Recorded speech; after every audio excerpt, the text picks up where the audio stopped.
Hey everyone, in this video I'm going to talk to you about the Actions button in Indition CRM. The Actions button is a tool you can use to do specific functions within your grid pages.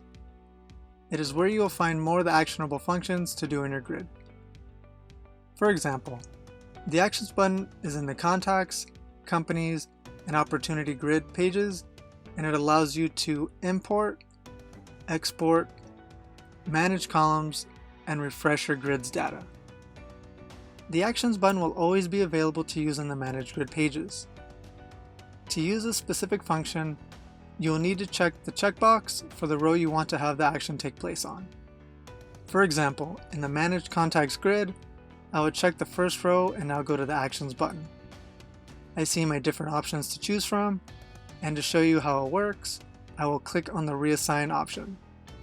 The Reassign function will allow me to change the owner or person working with this contact.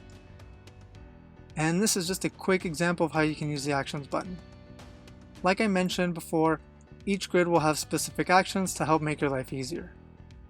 And that about wraps it up. Hopefully this quick run through helps you understand how the Actions button works. And thank you again for watching the video. If you found it useful, please hit that like button and don't forget to subscribe to know when a new video drops. Thanks again, and we'll see you in the next one.